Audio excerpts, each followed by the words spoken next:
সুপ্রিয় দর্শক, study in China প্রতিদিনের বইমেলা অনুষ্ঠান থেকে আপনাদের সবাইকে স্বাগত জানাচ্ছি। আমি মুশফিকা। আজকেও আছি প্রাণের বইমেলায়। আজকেও কথা বলবো দর্শক, পাঠক, লেখক এবং প্রকাশকদের সাথে। তারা কেমন বাংলাদেশ চায় এবং কেমন বই কিনছে এবং তাদের অনুভূতি কি বই নিয়ে। আশা করছি পুরো জার্নিটা আপনারা আমাদের সাথেই থাকবেন।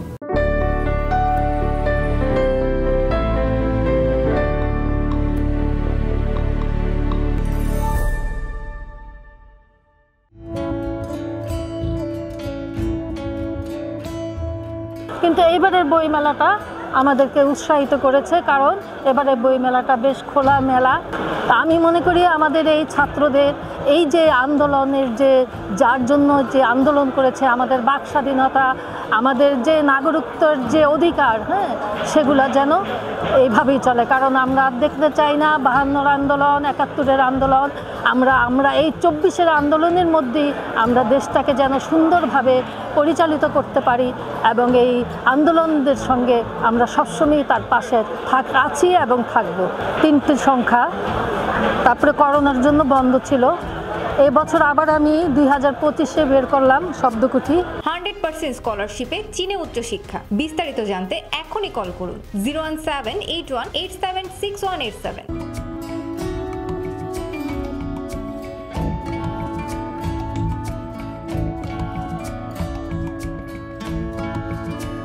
বইমেলা হচ্ছে এমন একটা জায়গা যেখানে হৃদয়ের যে সবচেয়ে বড় যে খোরাক, যে জ্ঞানের যে খোরাক, সেটা পাওয়া যায়। আমাদের তরুণদেরকে, আমাদেরকে কিশোরীদেরকে প্রথমেই যে কাজটা করতে হবে, তাদেরকে বইমুখী করতে হবে, তাদের হাতে বই তুলে দিতে হবে। আমাদের বাংলাদেশের সবচেয়ে বড় ঐতিহ্য হচ্ছে আমাদের যে 21-এর যে বইমেলা। বাংলা একাডেমির যদি ভালো কোনো অবদান থাকে, সেটা কিন্তু এই বইমেলার মাধ্যমে আমরা দেখতে পাই। তো আমি মনে করি বাংলাদেশে যে বিপুল সংখ্যক বই মুদ্রিত হয় এই বইমেলাকে উপলক্ষ করে।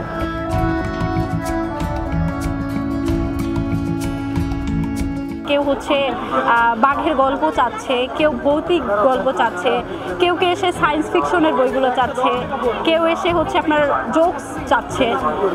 এই বইটা যারা ভূত পছন্দ করে বা ভূত সম্পর্কে জানতে চায়, তারা ভয় পায় না, এর রহস্য উন্মোচন করতে চায়, তারা যে সত্যি ভূত, এই বইটা নিয়ে নেয় আমাদের থেকে। সায়েন্স ফিকশন, জোকস, এখানে বিজ্ঞান রিলেটেড বেশ কিছু ইনফরমেশন সহ জোকস আকারে এটা দেওয়া আছে। গোয়েন্দা কবলে মুগ্ধ আমিরুল মুমিনিন মালিকের ভাই পানি লাগবে, এই ভাই পানি লাগবে শব্দটির সাথে কিন্তু আমরা সবাই পরিচিত। বাংলাদেশ না শুধু, আন্তর্জাতিকভাবে অনেকে এই ডায়লগটা ছড়িয়ে ছিটিয়ে গেছে। এই বিষয়টা কিন্তু আমরা সবাই জানি। 100% স্কলারশিপে চীনে উচ্চশিক্ষা। বিস্তারিত জানতে এখনই কল করুন 01781876187।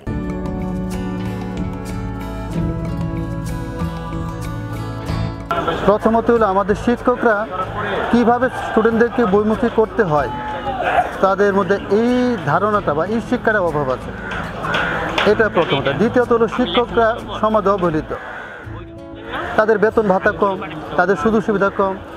এই সমস্ত কম থাকার কারণে সমাজের শিক্ষকদের অবস্থান হলো তৃতীয় শ্রেণীর কর্মচারীর মতো।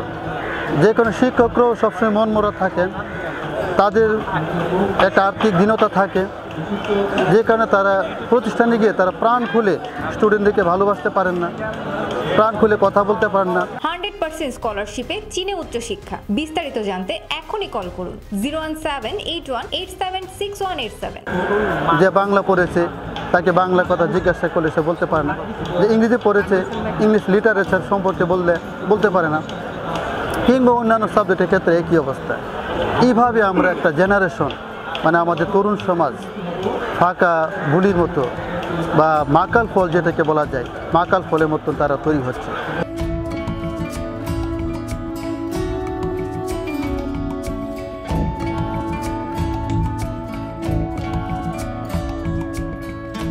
সুপ্রিয় দর্শক, পুরো মেলা ঘোরার পরে অনেক ভালো লেগেছে। আজকে অনেক পাঠক সংখ্যা বেড়েছে, অনেকেই বই কিনছে, অনেকের অনুভূতি জেনেছি এবং লেখকদের সাথে আজকে আমি বেশি কথা বলেছি। তারা একটা মেসেজই দেওয়ার চেষ্টা করেছে জুলাই গণ অভ্যুত্থানে।